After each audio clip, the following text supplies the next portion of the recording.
30 वर्षाच्या अनुभवानंतर मी तुम्हाला हे सांगू शकतो, की कॅन्सरच्या आजारात कॅन्सर बरा न होणं हा सगळ्यात मोठा साइड इफेक्ट आहे. त्याच्यासारखा साइड इफेक्ट कुठला नाही. पण मी असं सांगेल, की घाबरून जाण्यापेक्षा त्याला आपण फेस करणं खूप गरजेचं आहे. कारण आजकाल कॅन्सर झाला म्हणून बरं होत नाही असं होत नाही. मी असं नाही सांगत, की मी सगळेच लोकं किंवा ॲलोपॅथी सगळेच कॅन्सरचे पेशंट बरं करू शकतील. पण जे काही लोकलाइज्ड कॅन्सर आहेत, त्यातले आपले 100 पेशंट घेतले तर कमीत कमी 60% ते 70% पेशंट कायमचे बरे होऊ शकतात. म्हणजे जे कुठं शरीरात पसरले नसले. म्हणजे कॅन्सर आपोआप बरा होत नाही. बरोबर. ताप आला बरा होऊ शकेल, दुसरा काही आजार असला बरा होऊ शकेल, पण कॅन्सर आपोआप बरा होत नाही. तर त्याला काहीतरी ट्रीटमेंटची गरज असते. तर ट्रीटमेंट केल्याशिवाय पण बरं होत नाही. 3 वर्ष, 4 वर्ष आयुष्य पुढे ढकल झालं, तर we might get a chance की आपल्याला नवीन ट्रीटमेंट अवेलेबल होईल आणि बरोबर. तिथनं पुढे आपण परत आणि काही वर्ष ॲड करू शकतो. नमस्कार, मी सूरज पाटील. ऐकावं ऐकामध्ये तुमचं पुनश्च एकदा स्वागत आहे. आज आपल्यासोबत आहेत डॉक्टर दिनेश भडक सर, जे की एम-डी रेडिएशन ऑन्कॉलॉजिस्ट आहेत आणि होरायझन हॉस्पिटल सांगली येथे कार्यरत आहेत. तर आपण स्वागत करूया दिनेश भडक सरांचं. नमस्कार सर. नमस्कार. सर, ऐकावं ऐकामध्ये तुमचं स्वागत आहे पहिल्यांदा. आणि सर, लोकांना भरपूर असे प्रश्न आहेत, की रेडिएशन ऑन्कॉलॉजिस्ट हे सगळे इंग्लिश शब्द वगैरे आहेत बरेच. मग आपल्या साध्या सोप्या भाषेत तुम्ही सांगाल का, की रेडिएशन ऑन्कॉलॉजिस्ट म्हणजे काय? रेडिएशन ऑन्कोलॉजिस्ट म्हणजे साधारणतः कॅन्सरचे आपण जे उपचार करतो, ते मेनली 3 पद्धतीचे असतात. तसे बरेचसे उपचार आता अवेलेबल आहेत. जसं सर्जिकल ट्रीटमेंट म्हणजे ऑपरेशन करून आपण ते गाठ काढतो किंवा दुसरं इंजेक्शनचं ट्रीटमेंट म्हणजे ज्यात आपण किमोथेरपी देतो आणि तिसरं रेडिएशन ट्रीटमेंट जे आपण कॅन्सरची गाठ जिरवण्यासाठी वापरतो. हं. तर रेडिएशन हे काही नवीन नाहीये. रेडिएशन आपण जे सीटी स्कॅन करतो त्यातही रेडिएशन वापरलं जातं. तर त्यातलं सीटी स्कॅनचं जे रेडिएशन आहे, तो आजार किती मोठा आहे आणि कुठे आहे ते बघायला आपण वापरतो. तर त्याची इंटेन्सिटी कमी असतं. हं, हं, हं. हे जे आपण रेडिएशन वापरतो त्याच्या प्रॉपर्टीज त्या सीटी स्कॅनच्या रेडिएशन सारख्याच आहेत. फक्त याची इंटेन्सिटी जास्त आहे. हे ओके. आजार कुठे आहे बघण्यासाठी वापरत नाही आपण. तर तो आजार तिथनं जिरून टाकण्यासाठी किंवा मारून टाकण्यासाठी वापरतो. ओके. तर ह्या ज्या ट्रीटमेंट उपचार पद्धतीला आपण रेडिएशन ऑन्कोलॉजी असं संबोधतो. ओके. जसं सर, रेडिएशन पहिलं आपल्याला ऑपरेशन वगैरे करायला लागायचे किंवा जे किमोथेरपी वगैरे करायला लागायचे. तर रेडिएशन, किमोथेरपी किंवा ऑपरेशन यामधला काय फरक आहे? आता आपण असं बघूयात की बेसिकली कॅन्सरचे जे उपचार आहेत, हं. जसं मी तुम्हाला सांगितलं 3 प्रकारचे उपचार आहेत. सगळ्यात पहिल्यांदा जो उपचार आपण वापरला गेला तो सर्जरीचा वापरला गेला. तर पूर्वी फक्त सर्जिकल उपचार अवेलेबल असल्यामुळं, तर त्या सर्जरीज खूप मोठ्या-मोठ्या व्हायच्या आणि त्या म्युटिलेटिंग व्हायच्या. म्युटिलेट म्हणजे शरीरातला बराचसा भाग काढला जायचा. हं. तर त्यानंतर रेडिएशन आणि किमोथेरपीचे उपचार पद्धती चालू झाल्या. तर जसं रेडिएशन थेरपी आणि किमोथेरपीची उपचार पद्धती आपण सर्जरीबद्दल वापरायला लागलो, सर्जरी बरोबर वापरायला लागलो. तर त्यानुसार आपण 3 गोष्टी करायला लागलो. आता आपण कॅन्सरचा उपचार करताना नुसतं पेशंट बरं करण्याकडे बघत नाही आपण. म्हणजे पेशंटचं आयुष्य वाढवण्याकडे बघत नाही. पेशंटचं आयुष्य वाढवणं आपला उद्देश आहेच. हं. पण त्याबरोबर पेशंटचं डिसफिगरमेंट जास्त होऊ नये. पेशंटचे जे काही अवयव आहेत, ते आपण वाचवण्याचा प्रयत्न करतो, जेणेकरून त्याचं फंक्शनिंग चालू राहील. थोडक्यात सांगायचं आता जसं ब्रेस्ट आहे, ब्रेस्ट कॅन्सर आहे, तर ब्रेस्ट आपण स्तनाच्या कॅन्सरमध्ये स्तन वाचवू शकतो. तर त्याने ते कॉस्मेटिकली बेटर दिसेल. किंवा आता स्वरयंत्राचा कॅन्सर झाला. स्वरयंत्र आपण बोलण्यासाठी वापरतो. तर ऑपरेशन केलं तर स्वरयंत्र काढून टाकलं तर पेशंटला बोलता येत नाही. तर बरोबर. त्यात आपण काय करतो, की नुसतं रेडिएशन थेरपी आणि किमोथेरपी वापरतो, की जेणेकरून स्वरयंत्र वाचू शकेल आणि पेशंट बोलतं राहू शकेल. हं, हं. किंवा समजा आता रेक्टमचे कॅन्सर्स आहेत, गुदद्वाराचे कॅन्सर्स आहेत. त्यात जर आपण सर्जरी केली, तर बऱ्याचशा वेळेस आपल्याला पोटातनं संडासचा रस्ता करायला लागतो. ओके. तर त्यात आपण काय करतो, आपण त्याला रेडिएशन थेरपी, किमोथेरपी देतो. ती गाठ कमी करतो आणि मग सर्जरी करतो आणि सर्जरी पूर्ण करत नाही. तर जेवढा भाग आहे तेवढाच काढतो आणि खालचा रस्ता वाचवण्याचा प्रयत्न करतो. हं, हं. तर आजकालचे जे कॅन्सरचे उपचार आहेत, त्यात नुसतं बरं करणं हा आमचा उद्देश नाहीये. पेशंटचं डिस्फिगरमेंट कमीत कमी व्हावं, पेशंटचं क्वालिटी ऑफ लाईफ चांगलं राहावं, पेशंटचे जे काही अवयव आहे ते वाचवण्यात यावे आणि सगळ्यात महत्त्वाचा उद्देश सगळं झाल्यानंतर पेशंट परत सोसायटीत ते ज्याचं काय काम आहे, तो करण्यासाठी परत जावा. हा हा सगळं आमचं लक्ष असतं आणि त्यासाठी आम्ही सगळे मिळून चर्चा करून डिसिजन घेतो, की या पेशंटसाठी आपण कुठल्या प्रकारची ट्रीटमेंट करायची. Okay sir.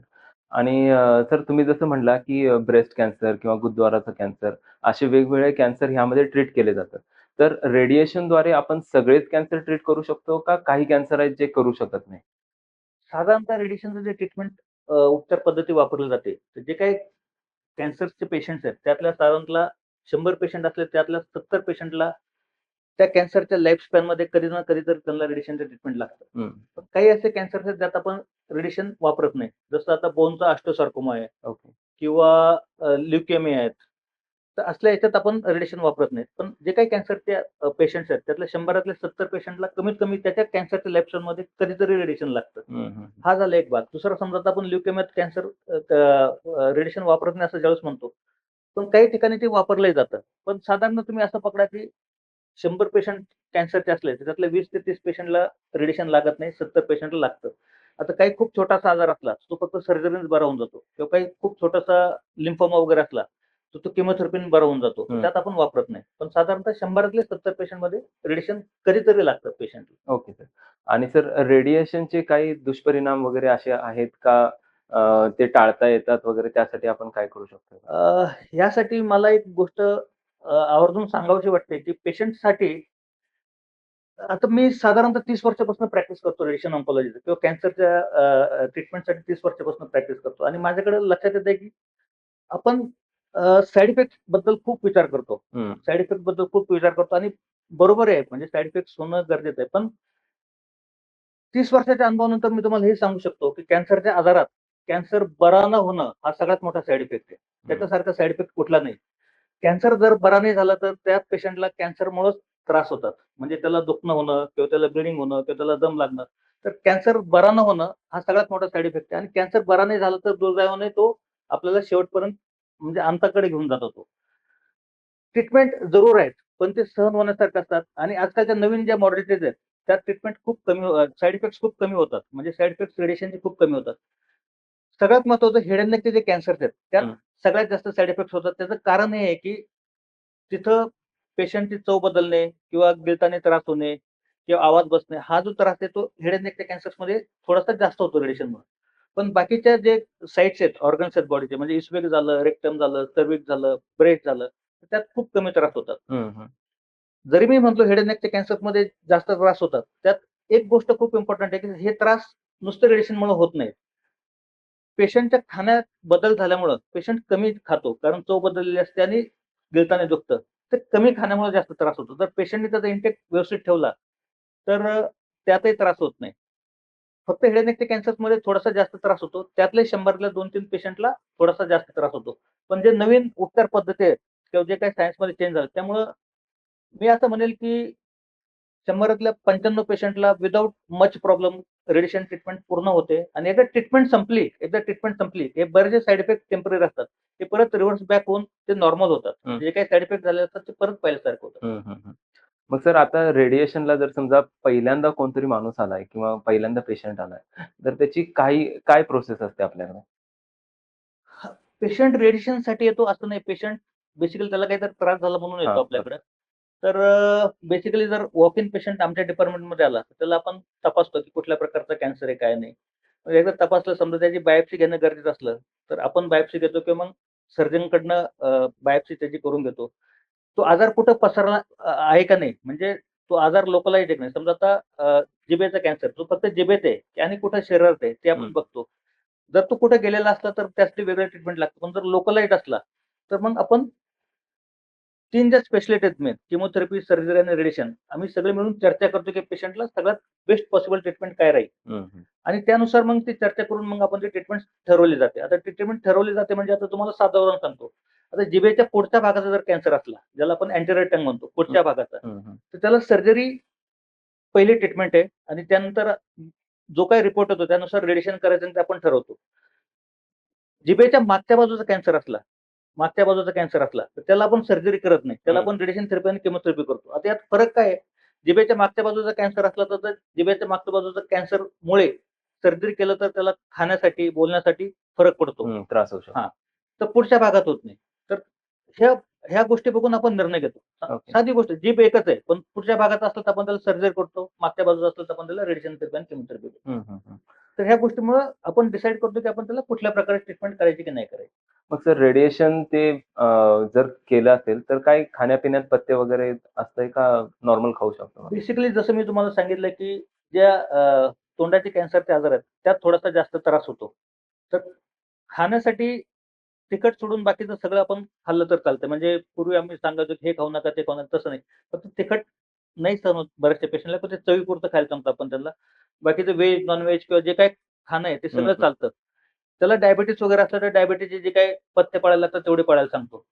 बेसिकली खाणं काय खायचं याच्यापेक्षा आपण किती खातो हे इम्पॉर्टंट आहे. म्हणजे क्वांटिटी ऑफ इनटेक खूप इम्पॉर्टंट आहे. म्हणजे रेडिएशन चालू असताना कमीत कमी एक 3 ते 4 लिटर जर पेशंट सॉलिड्स खाऊ शकले नाही, भात, भाजी खाऊ शकले नाहीत, कमीत कमी जे पातळ पदार्थ ते 3 ते 4 लिटर त्यांनी घ्यायला पाहिजे. ओके. पण आमच्याकडनं इन्स्ट्रक्शन फक्त तिखट कमी खा, बाकीचं सगळं पेशंटने खाल्लं तर चालतंय, काही प्रॉब्लेम नाही. Okay sir. आणि बऱ्याच ठिकाणी बघतोय, की कॅन्सर पेशंट जे असतात ते भरपूर घाबरतात. त्यांच्या रिलेटिव्हज वगैरे घाबरतात, की आता कॅन्सर झालाय म्हणजे आम्ही जगू शकत नाही, असं लोकांना वाटत असतंय. म्हणजे ह्यापुढे आता माझं आयुष्य संपलं किंवा दुसऱ्यावर डिपेंड आयुष्य माझं झालं, असं वाटत असतंय. मग तुम्ही काय संदेश द्याल लोकांसाठी, की कसं लाईफ राहील आफ्टर ट्रीटमेंट? बेसिकली हा प्रश्नात आता 2-3 प्रश्न आहेत. कॅन्सर झाला म्हणून घाबरून जाऊन नाही चालत. कारण हं. 2-3 गोष्टी आहेत यात. बेसिकली अर्ली डिटेक्शन म्हणजे आपल्याला काही त्रास वाटला म्हणजे मी साधं सांगेल आता तुम्हाला डोकं दुखतंय किंवा तुम्हाला ताप येतोय किंवा गिळायला काही त्रास होतोय किंवा संडास वाटेत रक्त जातंय किंवा खोकला येतोय. हा कुठलाही त्रास म्हणजे जो काही त्रास आपल्याला होतो, तो जर आपण एक साधारणतः एक 7 दिवस किंवा 14 दिवस आपल्या फॅमिली डॉक्टरकडून औषध घेऊन कमी नाही पडत आहे, तर तो इन्व्हेस्टिगेट करायला पाहिजे. हं, तर जेणेकरून आपल्याला ते लवकर कळून येईल, की काय आहे का नाही काय. हं, बऱ्याच वेळेस काय होतं, की 2 आठवड्यांनी त्रास कमी नाही होत पण ते कॅरी ऑन केलं जातं. तर 2 आठवड्यात त्रास कमी होत नाही, तर लेट इट गेट इन्व्हेस्टिगेटेड. 2 आठवड्यानंतर इन्व्हेस्टिगेशन ज्यावेळेस आपण करतो, त्यावेळेस त्याला कॅन्सरच असेल असं नाहीये. दुसरं काही असू शकेल, टीबी असू शकेल, काही पण असू शकेल. पण इन्व्हेस्टिगेट करणं गरजेचं आहे. तर अर्ली डिटेक्शन खूप इम्पोर्टंट आहे. बरोबर. दुसरी गोष्ट कॅन्सर झाला घाबरण्यासारखं असतंय आणि पूर्ण फॅमिलीला ते घाबरण्यासारखं. त्यात 2-3 गोष्टी मेन आहेत. एक आपण बरं होऊ का नाही? दुसरं आपण परत काही काम करू शकत नाही आणि तिसरं फायनान्शियल प्रॉब्लेम्स पण खूप असतात. बरं. पण मी असं सांगेल, की घाबरून जाण्यापेक्षा त्याला आपण फेस करणं खूप गरजेचं आहे. कारण आजकाल कॅन्सर झाला म्हणून बरं होत नाही असं होत नाही. मी असं नाही सांगत, की मी सगळेच लोकं किंवा ॲलोपॅथी सगळेच कॅन्सरचे पेशंट बरं करू शकते. पण जे काही लोकलाइज्ड कॅन्सर आहेत, त्यातले आपले 100 पेशंट घेतले तर कमीत कमी 60% ते 70% पेशंट कायमचे बरे होऊ शकतात. हं. म्हणजे जे कुठं शरीरात पसरले नसले.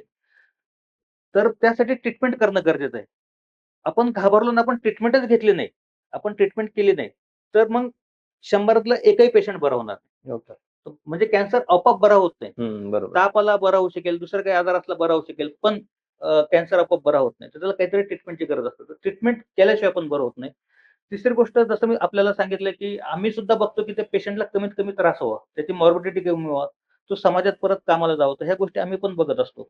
तर त्या दृष्टीने आपण त्याचा ट्रीटमेंट प्लॅन करतो. हं, हं. चौथी गोष्ट फायनान्शियल जो प्रॉब्लेम आहे, तर आजकाल गव्हर्नमेंटच्या स्कीम्स आहेत किंवा बऱ्याचशा ज्या संस्था आहेत, त्या पण मदत करतात ट्रीटमेंटसाठी. बरोबर. तर त्या अनुषंगाने आपण त्यांचं ट्रीटमेंट पूर्ण करू शकतो. सगळ्यात महत्त्वाची आपली इच्छा पाहिजे ती ट्रीटमेंट घेण्यासाठी आणि घाबरून न जाणं खूप गरजेचं आहे. आणि एक महत्त्वाची गोष्ट सांगेल मी तुम्हाला, की जसं तुम्ही विचारलं, की ट्रीटमेंट भीती वाटणे. हां, बरोबर. पण प्रत्येक 3 ते 5 वर्षात कॅन्सरच्या ट्रीटमेंटमध्ये नवीन-नवीन गोष्टी घडत आहेत. हं, हं, हं. म्हणजे आज जी एखादी गोष्ट बरी होत नाही असं आपल्याला वाटतं, तर 3-4 वर्षांनी आपल्याला नवीन औषधं उपलब्ध होऊ शकतात आणि आपण ते बरं करू शकतो. बरोबर. तर ट्रीटमेंट घेणं आणि आयुष्य वाढवणं आणि पोस्टमॉर्टम करणं हे खूप गरजेचं आहे. तर मी तुम्हाला साधं उदाहरण सांगतो, की फुफ्साचे कॅन्सर जे आजार होते, पूर्वी जर ते शरीरात दुसरं कुठे पसरलं असलं, तर त्यांचं सर्वसाधारण आयुष्यमान 6 महिने असायचं.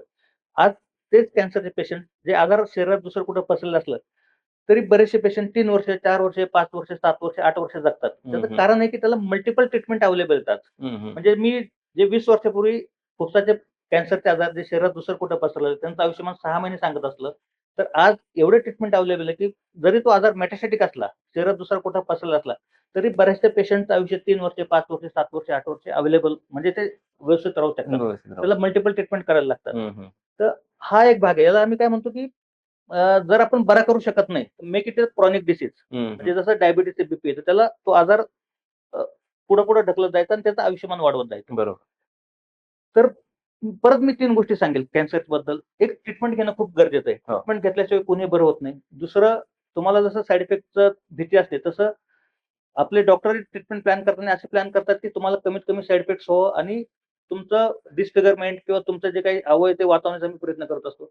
आणि तिसरी गोष्ट जसं दिवस जातील, जसे वेळ जातील, तसे आपल्याला मल्टिपल ट्रीटमेंट ऑप्शन्स अवेलेबल असतात. हं, हं. तर त्यासाठी जरी आपण 3 वर्ष, 4 वर्ष आयुष्य पुढे ढकललं झालं, तर we might get a chance की आपल्याला नवीन ट्रीटमेंट अवेलेबल होईल आणि बरोबर. तिथनं पुढे आपण परत आणि काही वर्ष ॲड करू शकतो. पण सर्वसाधारण जर आजार कुठं पसरला नसला तर 100 60 ते 70 लोक ह्या ट्रीटमेंटमुळे कायमचे बरू शकतात. ओके. Great, great. आणि सर जसं तुम्ही म्हटला, की आता टेक्नॉलॉजी भरपूर म्हणजे 4-5 वर्षांनं टेक्नॉलॉजी भरपूर चेंज होत राहते. सारखं काहीतरी नवीन इम्प्रूव्हमेंट येत राहते किंवा औषधं नवीन-नवीन येत राहतात. तर आत्ता सर आर्टिफिशियल इंटेलिजन्सचा आता पूर्णपणे जमाना आहे आणि त्याप्रमाणेच सगळ्या गोष्टी मशीन्स वगैरे रन होतात. मग आता मेडिकल फील्डमध्ये ह्या कॅन्सर स्पेशली कॅन्सर ट्रीटमेंटमध्ये आपण एआयचा वापर करतोय का कुठे? एआयचा वापर बऱ्याचशा गोष्टीत होतोय. म्हणजे एआयचा वापर होत नाही असं होत नाही. एआयचा वापर आपण नवीन-नवीन औषधं फाइंड आउट करण्यासाठी होतो. हं, दुसरं गोष्ट आता जे आमच्याकडे रेडिएशनचे मशीन्स आहेत, बेसिकली जे मशीन्स आहेत. तर basically they are AI controlled. हं. Basically they are computerised controlled. बरोबर. तर पूर्वी आम्ही जे 20-25 वर्षापूर्वी ट्रीटमेंट करायचो, तर आम्ही पेशंटच्या शरीरावर मार्किंग करायचो, की इथे-इथे ट्रीटमेंट करा आणि ते मार्किंग केलं की ते लाईट लावून तेवढा एरिया हे करून तेवढं ट्रीटमेंट करायचं. ओके. आजकालचं ट्रीटमेंट सगळं कॉम्प्युटराइज्ड होतं. आजकाल आपण करतो काय, की पेशंटचा पहिला सीटी स्कॅन करतो. त्या सीटी स्कॅन का करतो? कारण ते कॉम्प्युटरला सांगणार कसं ट्रीटमेंट करा म्हणून. हं, त्या बरोबर. सीटी स्कॅनवर आपण जिथं आजार आहे, तिथं मार्किंग करतो, की ह्या भागाला आपल्याला एवढं रेडिएशन द्यायचंय. आता त्या बाजूला काही समजा सेन्सिटिव्ह ऑर्गन असले, डोळा वगैरे, तो पण आपण मार्किंग करतो ओके. आणि त्याला फीड करतो, की कॉम्प्युटरला, की याला एवढंच रेडिएशन द्यायला पाहिजे, एवढंच जायला पाहिजे. म्हणजे रेडिएशन आपण कंट्रोल करू शकतो. हां. तर त्याचं रेडिएशन जाण्यामधून कंट्रोल हां, करू हां. शकतो आणि ते कंट्रोल थ्रू कॉम्प्युटर करतो आपण ते. ओके. तर मग त्या कॉम्प्युटरला आपण सांगितलं गेलं एवढं रेडिएशन जायला पाहिजे, एवढं त्याचा आपण प्लॅन जनरेट करतो. तो हं. प्लॅन जनरेट झाला का आपण ट्रीटमेंट मशीनच्या कॉम्प्युटरवर शिफ्ट करतो आणि एकदा टेक्नॉलॉजी तिथं त्यांना झोपवलं, ते सगळं ट्रीटमेंट कॉम्प्युटराइज्ड होतंय. हं, हं. Basically it's a sort of AI. बरोबर. ट्रीटमेंट कॉम्प्युटराइज्ड असलं आणि कॉम्प्युटराइज्ड ट्रीटमेंट होत असल्यामुळं ते ट्रीटमेंट चुकण्याची काही शक्यता राहत नाही आजकाल. तर एआय खूप वापरला जातो आणि एआयचं जे मेडिकल फील्डमध्ये योगदान आहे, ते खूप वाढणार आहे म्हणजे बरोबर. बेसिकली. बेसिकली याच्यात पण 2 गोष्टी आहेत. आर्टिफिशियल इंटेलिजन्स सगळ्याच गोष्टी करणार नाही. बेसिकली आर्टिफिशियल इंटेलिजन्स आपण सुपर कॉम्प्युटर सारखं पकडू. म्हणजे हं, जे पूर्वी बरोबर. कॅल्क्युलेटर करायचं ते आर्टिफिशियल इंटेलिजन्स करत जातं. तर it can do repeated things आणि त्याच गोष्टी तो न चुकता करू शकेल आर्टिफिशियल इंटेलिजन्स. तर तो एक भाग झाला. It is going to assist doctors किंवा medical team to take care of the patients. हं, हं, हं. तर त्यासाठी ते असिस्टमेंट त्याचं खूप होईल. बरोबर. त्या दोन्ही गोष्टी करणं गरजेचं आहे. बेसिकली आपण ज्यावेळेस एआय म्हणतो, तर आपल्याला असं वाटतं की इट्स द अल्टिमेट थिंग. पण AI is a mathematical model. त्याला एक फिक्स केलेलं असतं आणि जसं त्याचं एआयचं जेवढे ते पेशंट्स किंवा जे काही त्याच्याकडे डाटा वाढत जाईल, तसं त्याचं हे वाढत जातं. पण त्याचं लॉजिकल थिंकिंग करण्याचं खूप हे कमी असतं हं, ते. हं, हं. तर ते दोन्हींचा समन्वय कुठेतरी साधला जाणार आहे. म्हणजे डॉक्टर, मेडिकल टीम आणि एआय. बट एआयचं डेफिनिटली आत्ताही उपयोग होतो आणि फ्युचरमध्ये वाढणार आहे. Okay sir. आणि सर आपल्या हॉस्पिटलमध्ये होरायझन हॉस्पिटलमध्ये जे आपण हेल्थसनची मशीन आहे, तर त्याचा सर आता कसा उपयोग केला जातोय आपल्या हॉस्पिटलमध्ये? बेसिकली हॅल्सॉन जे मशीन आपल्या हॉस्पिटलमध्ये आता होरायझन हॉस्पिटलमध्ये हे ह्या एरियातलं म्हणजे मी म्हणेन इव्हन कोल्हापूर आणि सांगली, मिरज इव्हन सातारा ह्या एरियातलं हे अद्ययावत मशीन आहे. हं. बेसिकली या मशीनचे बेसिकली 4-5 फायदे आहेत. तर हे 100% आयजीआयटी मशीन आहे. 100% आयजीआयटी म्हणजे 100% इमेज गाइडेड रेडिओथेरपी करतं. जे बाकीच्या मशीनवर ऑप्शनल आहे. तर याच्यात तसं होत नाही.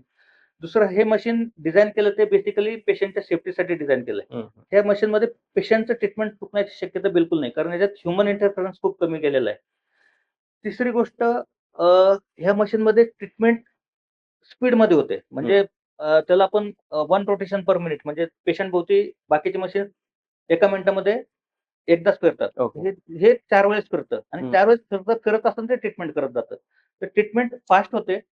ट्रीटमेंट फास्ट झाल्यामुळं पेशंटच्या टेबलवर टाईम कमी लागतो आणि पेशंटचं ट्रीटमेंट चुकण्याची शक्यता कमी होऊन जाते. सगळ्यात महत्त्वाचा फायदा ह्या मशीनचा मला वाटतो, की 2 गोष्टीचा खूप मोठा फायदा आहे. एक पेशंटचं ट्रीटमेंट चुकण्याची बिलकुल शक्यता नाही. पेशंटचं सेफ्टी खूप बघितलं जातं. दुसरं जे काही ट्यूमर्स रेस्पिरेशन बरोबर हलतात, म्हणजे आता हं, हं. किडनी ट्यूमर झालं किंवा लंगचं झालं, तर त्याला आपण ट्रॅक करू शकतो. आणि तिसरं जे आजकालच्या नवीन रेडिएशनच्या पद्धती आहेत, ज्याला आपण स्टेरियोटॅक्टिक रेडिओथेरपी किंवा स्टेरियोटॅक्टिक बॉडी रेडिओथेरपी म्हणतो. पूर्वी जसं मी तुम्हाला सांगितलं, की आता समजा लंगचा कॅन्सर आहे आणि तो समजा एखाद्या हाडात गेला, तर बरोबर. तो त्याचा जागा सोडून दुसरीकडे गेलाय किंवा लंगचा कॅन्सर लिव्हरमध्ये गेलाय किंवा ब्रेस्टचा कॅन्सर आहे आणि तो लंगमध्ये गेलाय. हं, हं. त्याला आपण मेटास्टॅटिस झालं म्हणतो. तर जे लिमिटेड मेट्स आहे, म्हणजे आता ब्रेस्टचा कॅन्सर आहे आणि फक्त लंगमध्ये एकच मेट्स आहे. तर त्या प्रकारचे कॅन्सर स्टेरियोटॅक्टिक रेडिओथेरपीने आज आपण बरे करू शकतो. पूर्वी ते बरे होत नव्हते. तर साधारणतः 10तले 3 ते 4 लोकं हे स्टेरियोटॅक्टिक रेडिओथेरपीने आपण बरे करू शकतो. तर स्टेरियोटॅक्टिक रेडिओथेरपीचा फायदा काय आहे? पूर्वी जे आपण ट्रीटमेंट 6 आठवडे करायचो. म्हणजे 6 आठवडे ट्रीटमेंट करायचो आणि 6 आठवड्याचा ट्रीटमेंट जो आपण देतो, जो रेडिएशनचा डोस देतो आपण, तो आपण 1 ते 5 दिवसात देतो स्टेरॉइडॅक्टिक रेडिओथेरपीमध्ये. ओके. तर आपण डोस पर फ्रॅक्शन जास्त देतो. म्हणजे एका वेळेस आपण जास्त रेडिएशन देतो आणि दिवस कमी करतो. Okay, okay. तर हे कमी दिवस केल्यामुळं त्याचं बरं होण्याचं प्रमाण वाढतं. हं. कारण एका वेळेस आपण जास्त रेडिएशन दिल्यामुळं. आणि दुसरं जे आपण स्टेरॉइडॅक्टिक रेडिओथेरपीचा फायदा जो म्हणतो, तर नुसतं याच्यासाठीच नाही. आता समजा प्रोस्टेटचे कॅन्सरचे जे पूर्वी आम्ही 6-7 आठवडे ट्रीटमेंट करायचो. ब्रेस्टचे कॅन्सरचे जे पूर्वी आम्ही 6 आठवडे ट्रीटमेंट करायचो किंवा रेक्टमचे कॅन्सर जे पूर्वी आम्ही 6 आठवडे ट्रीटमेंट करायचो. ते आज आम्ही 5 दिवसात पूर्ण करू शकतो ओके, आणि ग्रेट. ट्रीटमेंट पूर्ण होऊन पेशंट परत त्याच्या जॉबसाठी परत जाऊ शकतो तो. हं, हं. तर हॉस्पिटलचा टाईम कमी होतो. बरं होण्याच्या प्रमाणात वाढ होते स्टेरॉइडॅक्टिक रेडिओथेरपीमुळे आणि तिसरी गोष्ट साइड इफेक्ट्स कमी होतात. ओके. तर हा रेडिएशन थेरपीमध्ये आलेला आता एक नवीन ट्रीटमेंट पद्धती आहे. त्याही आपल्याला ह्या मशीनवर करता येतात. आणि हे सर सगळ्या स्टेजमध्ये जे कॅन्सरचे स्टेज असतात, त्या सगळ्या स्टेजमध्ये आपल्याला करता येतं ह्या रेडिएशनचा का एक पर्टिक्युलर स्टेजपर्यंत आपण करतोय? बेसिकली कॅन्सरच्या सगळ्या स्टेजमध्ये रेडिएशन करता येऊ शकतं आपल्याला. फक्त आपल्याला करायचं का नाही हे करायचं हे आपल्याला ठरवायला लागतं. म्हणजे ठरवायला लागतं म्हणजे मला कसं काय म्हणायचं समजा तुम्हाला अ, अं, आता समजा गालाचा कॅन्सर आहे. हां. फर्स्ट स्टेजमध्ये ओके. फर्स्ट स्टेजमध्ये तर त्याचं आपण ट्रीटमेंट सर्जरी करणार. हं, हं. सर्जरी केल्यानंतर इट्स फर्स्ट स्टेज कॅन्सरचा आजार आहे. तर त्याला पॅथॉलॉजिकल रिपोर्ट पण खूप छान आहे. तर त्याला पुढचं काही ट्रीटमेंट लागत नाही. हं. त्यात आपण करत नाही. हं, हं. समजा करता येतं का? करता येऊ शकेल, पण त्याला गरज नाही करायची. गरज नाही. पण बरोबर. फर्स्ट टू फोर्थ स्टेज सगळ्या प्रकारच्या कॅन्सरच्या स्टेजमध्ये आपल्याला रेडिएशन करता येतं. आणि त्याचं इंडिकेशन जसं असेल तसं. जसं मी तुम्हाला सांगितलं, की 100ला 60 ते 70 पेशंट्समध्ये हं, हं. त्यांच्या कॅन्सरच्या लाईफ स्पॅनमध्ये कधीतरी रेडिएशन लागतं आणि ते फर्स्ट स्टेजचे असतात, सेकंड स्टेजचे असतात, थर्ड स्टेजचे असतात, फोर्थ स्टेजचे असतात. बरोबर. म्हणजे आपण कॉम्प्लिकेशन्स बघून आपण ते रेडिएशन करायचं का नाही हे डिसाईड करतोय. बेसिकली 2-3 गोष्टी. आजार कुठल्या प्रकारचा आहे? म्हणजे हां. कॅन्सरचे आजार आपण नुसतं कॅन्सर म्हणतो, पण कॅन्सरचे आजार जवळ-जवळ एक 150 ते 200 प्रकारचे कॅन्सरचे आजार आहेत. बापरे! त्यात टाइप वेगळे आहेत. त्यात आता जसं नवीन डेव्हलपमेंट म्हणतो, पूर्वी आपण फक्त मायक्रोस्कोप खाली बसून बघून सांगायचो, की हा कॉमस कार्सिनोमा आहे, एडेनोकार्सिनोमा, लिम्फोमा आहे. हं, आता हं. आपण त्याचं जेनेटिक प्रोफाइलिंग करतो. हं, हं. हे जे काही आपल्याला इनपुट्स अवेलेबल आहेत, म्हणजे त्याचा आजार कुठे आहे, कुठल्या ऑर्गनला झालेला आहे, त्याचं पॅथॉलॉजी म्हणजे कॉमस कार्सिनोमा, एडेनोकार्सिनोमा आहे, त्याचं जेनेटिक प्रोफाइल काय आहे, ते सगळं बघून आपण निर्णय घेतो, की याला रेडिएशन करायचं की नाही करायचं. Okay, okay. मग सर आता लोकांना आता कॅन्सर वगैरे होत असतात बऱ्याच ठिकाणी. तर तुम्ही काय लोकांना संदेश द्याल, की कशी त्यांची लाईफस्टाईल असायला पाहिजे, की जेणेकरून त्यांचं अ, हे प्रमाण म्हणजे आपण टाळू शकत नाही कॅन्सर अगर होणार असेल तर, पण आपण एक प्रिकॉशन घेऊ शकतोय, की त्याच्या आधी काय करता येईल वगैरे. मग तुम्ही लोकांना काय संदेश द्याल, की काय केलं पाहिजे त्यांनी? बेसिकली याच्यात आम्ही परत आपण असं बघूया त्याच्यात 2-3 गोष्टी आहेत. लाईफस्टाईल वगैरे ते सगळ्या लाईफस्टाईल गोष्टी. वगैरे आहे. दुसरं कसं आहे, जसं आयुष्यमान वाढत जातं, म्हणजे आपलं पूर्वी ज्यावेळेस आपण इंडिपेंडंट झालो, त्यावेळेस आपलं सर्वसाधारण आयुष्यमान 35 वर्ष होतं. हं, हं. आज ते जवळ-जवळ एक 70 वर्षाच्या आसपास आहे. तर जसं आयुष्यमान वाढत जातं, तसं कॅन्सरचं प्रमाण वाढत जातं, हं. पहिली गोष्ट. दुसरी गोष्ट आपण प्रिकॉशन जे घेऊ शकतो ते म्हणजे बेसिकली कुठल्याही प्रकारचं व्यसन ते न ठेवणं हे खूप गरजेचं आहे. म्हणजे बरोबर. दॅट इज ते ॲड most important thing. Most important thing. दुसरं ओबेसिटी. ओबेसिटी पण कॅन्सरसाठी प्रॉब्लेमॅटिक आहे. ओके. तिसरं बैठं लाईफस्टाईल म्हणजे हं, हं. काही न करणं. एक्सरसाइज करणं. ओके. हे पण गरजेचं आहे. तर ह्या 3-4 गोष्टी खूप गरजेच्या आहेत. अ, जर ह्या 3-4 गोष्टी आपण पाळल्या तर शक्यतो आपल्याला काही प्रॉब्लेम होण्याची शक्यता कमी होते. पण जसं मी तुम्हाला सांगितलं, की हा त्यातला एक भाग झाला. त्याला आपण मॉडिफायबल रिस्क फॅक्टर्स म्हणतो. हं. मॉडिफायबल म्हणजे या गोष्टी आपल्या हातात आहे, जे आपण मॉडिफाय करू शकतो. बरोबर. म्हणजे व्यसन न करणं, एक्सरसाइज करणं, हां. झोप व्यवस्थित घेणं, हं. ह्या ज्या गोष्टी आहेत, ह्या आपल्या याला मॉडिफाय म्हणतो आपण. काही नॉन मॉडिफायबल रिस्क फॅक्टर्स आहेत. तर नॉन मॉडिफायबल रिस्क फॅक्टर्समध्ये काही अनुवंशिक असतात, काही व्हायरल इन्फेक्शनमुळे होतं आणि जसं तुम्हाला मी सांगितलं, जसं एज वाढत जातं, तसं कॅन्सरचं प्रमाण वाढत जातं. आता आपल्याकडे एवढं पॉप्युलेशन असून इंडियात कॅन्सरचं प्रमाण वेस्टर्न कंट्रीजपेक्षा कमी आहे. ओके. त्याचं कारण काय, काय त्यांचं आयुष्यमान आता अमेरिकेतलं आयुष्यमान सर्वसाधारण एक मूल जन्माला आलं, त्याचं आयुष्यमान साधारणतः 85 वर्षाचं 90 वर्षापर्यंत आहे. हं, आपलं हं, ते हं. 70 वर्षापर्यंत. ओके. ज्यावेळेस आपलं 85-90 पर्यंत जाईल, त्यावेळेस पण आपल्याकडे पण कॅन्सरचं प्रमाण वाढत भरपूर जाईल. वाढेल. हं. तर ह्या 2 प्रकार आहेत. मॉडिफायबल आहेत, नॉन मॉडिफायबल. पण मॉडिफायबलमध्ये जे आहे आपलं आपण जे करू शकतो, ते करणं गरजेचं आहे. आणि सर जे फास्ट फूड वगैरे असतात त्याच्याबद्दल तुम्ही काय म्हणाल? फास्ट फूडमुळे होऊ शकतं का कॅन्सर? बेसिकली आता ह्याच्याकडे आपण कसं बघूयात, आता मी असंही नाही म्हणणार की तुम्ही काही खाऊच नका, हा, बरोबर आहे. खाऊच नका म्हणजे नाही, कोण असं म्हटल्यानंतर नाही, काय नाही, बंद ते करणार नाही. नाही. फास्ट फूडमुळे बेसिकली ओबेसिटी वाढणार. फास्ट फूड जे आपण असतं त्यात 2-3 गोष्टी खूप असतात. एक ऑइल खूप असतं, दुसरं बरोबर. सॉल्ट खूप असतं. बरोबर, बरोबर. जर सॉल्ट आणि ऑइलमुळे ओबेसिटी वाढण्याचं प्रमाण वाढतं. तर मला असं नाही म्हणायचं तुम्ही खाऊच नका किंवा हे करू नका. बेसिकली फास्ट फूड खाणंमुळे प्रॉब्लेम होतात. हं, हं. पण अति करू नका. म्हणजे हं. मी रोजच फास्ट फूड खातोय, मी बरोबर. रोजच बर्गर खातोय, मी बरोबर. रोजच काहीतरी खातोय. That's not good. म्हणजे हं. तुम्ही आठवड्यातून 1 दिवस फॉर एन्जॉयमेंट इट्स ओके. म्हणजे ओके. एन्जॉयमेंट आणि अति करणं यातला जो फरक आहे ना, तो आपल्याला कुठेतरी लक्षात घ्यायला पाहिजे. हं, हं, हं, हं. म्हणजे फास्ट फूड हे हानिकारक आहे, पण एका लिमिटमध्ये खाल्लं तर ठीक आहे. हो, म्हणजे आपण कुठलीही गोष्ट अति केलं, हां. It's going to be a problem. Okay. ठीक आहे. आणि तर जसं बरेच लोकं केमिकल इंडस्ट्रीजमध्ये कामं करतात. परत मग नंतर असे हजारदस्त ठिकाणी कामं करतात, की ज्यामुळं कॅन्सर होण्याची शक्यता जास्त असते. मग त्यांना काय प्रिकॉशन्स वगैरे घेतले पाहिजेत? बेसिकली केमिकल इंडस्ट्रीमध्ये जे काम करतात तर ते टच होऊन फूडमधनं जाणं किंवा याच्यातनं जाणं किंवा बाय एअर. एअर हं, त्यातनं जाणं. हं. ते प्रिकॉशन्स ते इंडस्ट्री घेतच असतात. तर ओके. त्या इंडस्ट्रीचे जे प्रोटोकॉल आहे ते आपण फॉलो करायला पाहिजे. पण इंडस्ट्रीपेक्षा सगळ्यात महत्त्वाच्या ज्या 2 गोष्टी आपल्याही हातात नाही त्या पण ते आपल्याला सगळ्यांनी मिळून करायला पाहिजे. 2 गोष्टी एक तर पोल्युशन, हं, एअर हं. पोल्युशन, वॉटर पोल्युशन आपल्याकडे खूप आहे. बरोबर. आणि दुसरं जो आपण पेस्टिसाइड्स वापरतो याच्यासाठी पिकं वगैरे पिकांसाठी. यायसाठी हां, तर पिकांवरती. त्यात त्यात जो फरक पडेल ना, त्या गोष्टी खूप लोकांना अफेक्ट करतात.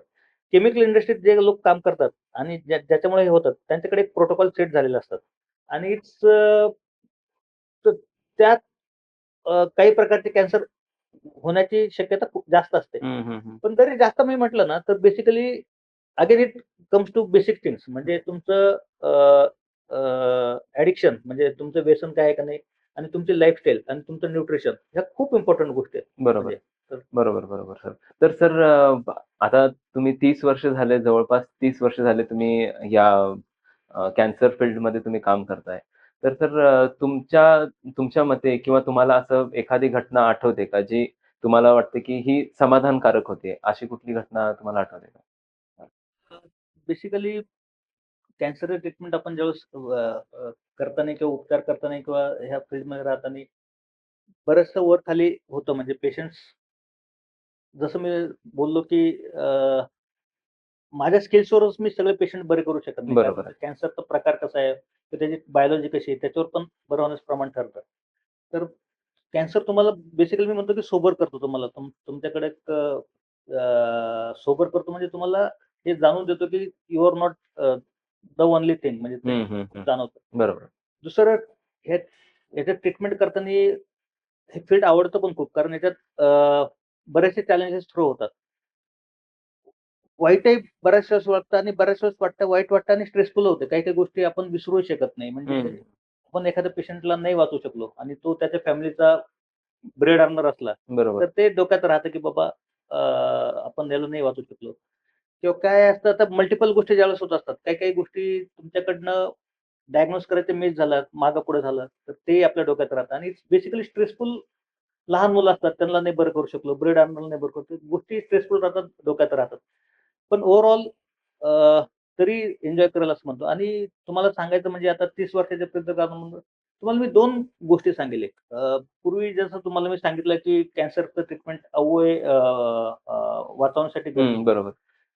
तर साधारणतः एक अ, साधारणतः 20-25 वर्षापूर्वी एक कर्नाटकातली पेशंट आले होते आमच्याकडे. आजीबाई होत्या त्या. हं, हं. त्या गायच्या सुंदर त्या. पण त्या आजीबाईला लिहिता वाचता येत नव्हतं त्यांना आणि त्यांना स्वरयंत्राचा कॅन्सरचा ट्रीटमेंट झाला. अरे बाप!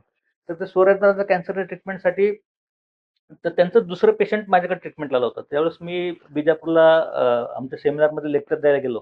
तर तिथे ते पेशंट भेटले, त्या आजीबाई पण मला भेटल्या. हं, हं. तर त्या आजीबाईंचं त्या स्वरयंत्राच्या कॅन्सरसाठी त्यांचं सर्जरी केलं. हं, हं. तर सर्जरी केलं तर आता तुम्ही बघतच काय प्रॉब्लेम. आजीबाई गायच्या चांगल्या, पण ते स्वरयंत्राचं कॅन्सरचं ऑपरेशन केल्यामुळे आजीबाईचं गाणं थांबलं. म्हणजे आजीबाईला बरोबर. गाता येत नव्हतं. सेकंड याच्यातला प्रॉब्लेम म्हणजे आपल्याला बऱ्याचशा गोष्टी लक्षात आहे. आजीबाईंना लिहिता वाचता येत नव्हतं. लिहिता वाचता येत नव्हतं आणि बोलता येत नाही. हं, म्हणजे हं. बेसिकली त्यांचं कम्युनिकेशनच थांबून गेलं. बरोबर आहे. हो. तर तोच प्रकारचा कॅन्सर आता जो आहे तो स्वरयंत्राचा कॅन्सर. आज आपण विथ रेडिएशन किंवा रेडिएशन थेरपी, किमोथेरपी तो अवयवातून आपण बरा करू शकतो. तर त्या आजीबाई जर आज आल्या असत्या की त्यावेळेस त्या आल्या असत्या, त्याला आपण रेडिएशन केमोथेरपी देऊन त्या बऱ्या झाल्या असत्या, ते बोलू शकल्या असत्या, नाही गाऊ शकल्या असत्या. तर हा खूप मोठा फरक पडतो. आणि हा फरक जसं मी तुम्हाला सांगितलं, जसं ट्रीटमेंट बदलत जात आहेत, तसं जे आपण उपचार करतो, ते कमीत कमी त्रासाचे आणि ऍक्युरेट उपचार. हां. तर त्या प्रकारे आपण ते उपचार डिझाइन करतो. बरोबर आहे. दुसरी एक गोष्ट होते, की आमच्याकडं एक पिट्युटरी म्हणजे ब्रेन मधला कॅन्सरचा एक पार्ट होता तो. तर ते पोलिस होते बिचारे, कमिशनर होते. ते ट्रीटमेंट घ्यायला आले. ओके. बेसिकली पिट्युटरी ट्रीटमेंट तशी खूप सेफ असते. रेडिएशन त्याला काही होत नाही. इझिली टॉलरेट करतात. Practically no side effect. पण त्यांचा जो ट्यूमर होता तो हार्मोन सिक्रेटिंग ट्यूमर होता. तर हार्मोन सिक्रेटिंग ट्यूमरमध्ये बेसिकली काय होतं, त्या हार्मोन सिक्रेटिंग ट्यूमरमुळं पेशंटचं प्रतिकार शक्ती कमी जास्त होऊ शकते. आणि त्यांचं ते अचानक एक दिवस सडनली कोम्यात आले ते. म्हणजे basically he was in coma. तर त्यांना मग आपण ॲडमिट केलं. त्यांचे काउंट्स पण खूप कमी झाले होते. म्हणजे पांढऱ्या पेशी हे. तर ते बेसिकली ते हार्मोन सिक्रेटिंग ट्यूमर कमी झाल्यामुळे त्यांची प्रतिकार शक्ती कमी झाल्यामुळे त्यांना इन्फेक्शन हा प्रॉब्लेम झाला होता. तर बेसिकली ते 3-4 दिवस ते ॲडमिट होते. ते साहेब स्वतः ॲडमिट होते ते.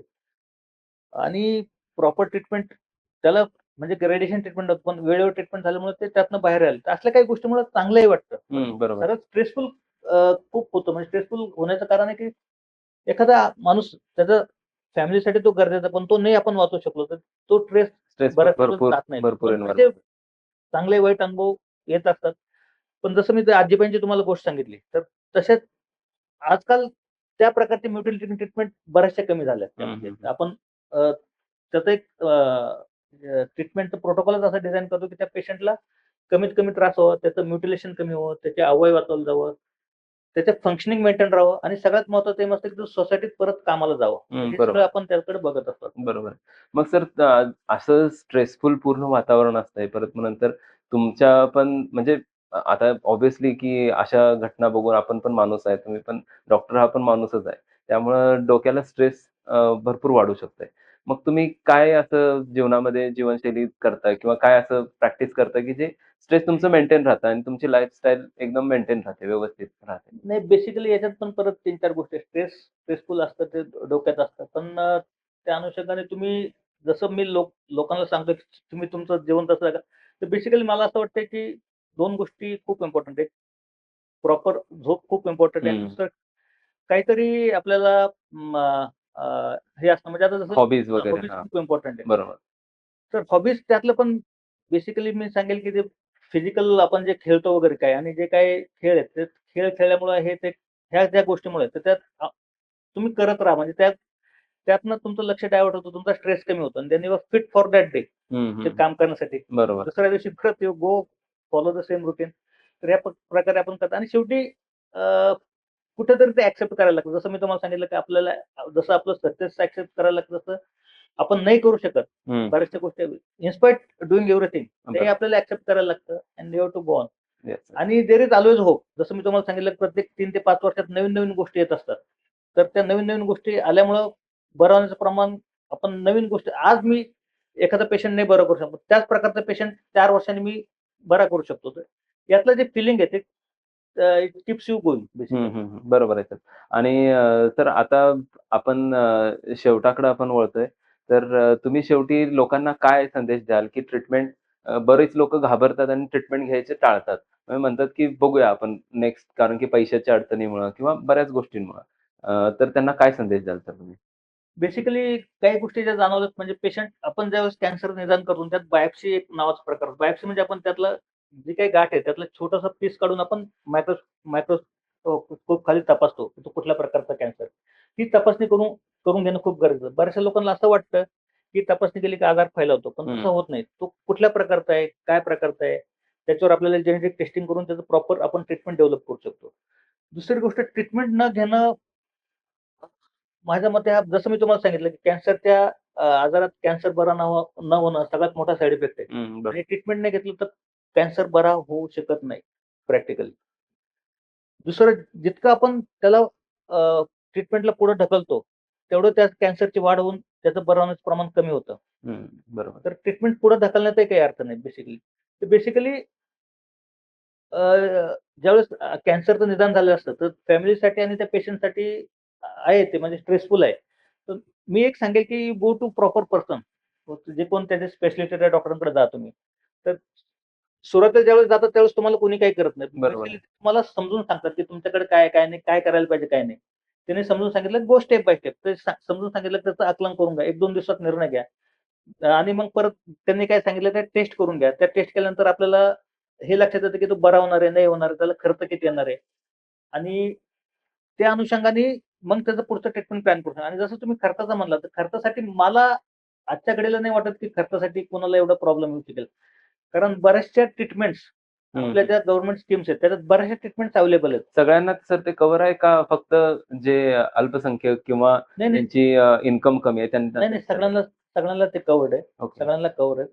तर बऱ्याचशा ट्रीटमेंट ज्या काही बऱ्याचशा म्हणजे तुम्हाला सांगाल तसं जवळ-जवळ 70-80% ट्रीटमेंट त्यातनं होतात त्या. हं, हं. आणि बेसिकली 70-80% आपण ट्रीटमेंट चालू केली, तर आपल्याला एक वेळ मिळतो. समजा समजा आणि आपल्याला काही ॲडव्हान्स ट्रीटमेंट करायची असली, बरोबर. तर आपल्याकडे पैसे नाहीत. पण समजा आपल्याला 1 वर्ष त्यात मिळालं, तर आपण त्यासाठी त्याची प्रयोजन करू शकतो. तर पहिलं डॉक्टरकडे जाणं प्रॉपर ते खूप गरजेचं आहे. ते समजून घेणं गरजेचं आहे. त्याचं अंडरस्टँडिंग करून घेणं आणि शेवटी स्ट्रेसफुल आहे. म्हणजे जर एखाद्याला डायग्नोज केलं तर त्याला टू टर्म्स त्याचं एक्सेप्ट करण्यासाठी त्याला 1-2 महिने लागतात. पण हं. तेवढा वेळ घालवणं बरोबर नाही. तर स्टेप बाय स्टेप जाणं खूप गरजेचं आहे. म्हणजे मी एकदमच माउंट एव्हरेस्ट चढतो, बरोबर. असं नाही. म्हणजे मी हं. आता मला कॅन्सर झाला आणि माझं काहीच होणार नाही, असं नाही होत ते. हं, तर हं. You have to go step by step. तुम्ही प्रत्येक छोट्या-छोट्या स्टेप्सनी जा. छोट्या-छोट्या त्या लढ्या आहेत, त्या लढा, त्या जिंका आणि पुढे जा. बरोबर आहे. That that will sort your more problems. बरोबर आहे.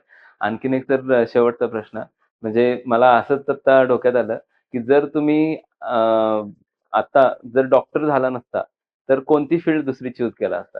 बेसिकली मी डॉक्टर नसतं झालो तर फायनान्समध्ये किंवा याच्यात मला जाणं आवड होती. आवड होती आणि दुसरं मला आवडले असतं. त्याचं कारण आहे की ज्यावेळेस आम्ही डॉक्टर होतो किंवा जे काही आम्ही मेडिकल कॉलेजमध्ये शिकतो, तर बेसिकली आम्हाला आता तुम्हाला सांगायचं म्हणजे आम्हाला सोशलिझम शिकवलं जातं. आम्हाला पेशंटला कमीत कमी पैशात कसं बरं करायचं, हं, हं, त्याच्याकडनं हं. कमीत कमी किंवा आता स्टुडंट असताना पेशंटला एखादं ब्लड द्यायला नसलं, तर आम्हाला ब्लड द्यायला लावतात. ओके. वी आर टॉट सोशलिझम म्हणजे कमीत कमी पैशात पेशंटचं ट्रीटमेंट कसं करायचं हे आम्हाला शिकवलं जातं.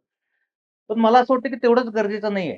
म्हणजे आता एवढे उपचार अवेलेबल आहेत आणि प्रत्येक याचे कॉस्ट आहे. तर आपण अ, हे करण्यासाठी ज्या काही नवीन पद्धतीचे उपचार जे काही करणार त्यासाठी पैसा कसा उभारायचा, त्याचं नियोजन कसं करायचं, ते परतफेड करणं, या गोष्टी आम्हाला कधीच शिकवल्या जात नाहीत. म्हणजे बरोबर आहे. बरोबर. टोटली अनअवेअर म्हणजे ज्यावेळेस आम्ही पास होऊन फील्डमध्ये येतो, त्यानंतर आमचा आणि व्यवहाराचा संबंध येतो. हं, हं, हं. तोपर्यंत आमचा व्यवहाराचा तसा काही संबंध येत नाही आणि बरोबर. ती गोष्ट कुठेतरी असं वाटतं की आपण ते म्हणजे ती गोष्ट पण भरपूर इम्पोर्टंट आहे. अतिशय फायनान्स ही गोष्ट भरपूर भरपूर इम्पॉर्टंट इम्पोर्टंट आहे आणि नॉट म्हणजे नुसतं त्याचा अर्थ असा नाही की मला नाही म्हणायचं की ते पैसे कमवण्यासाठी गरजेचं आहे.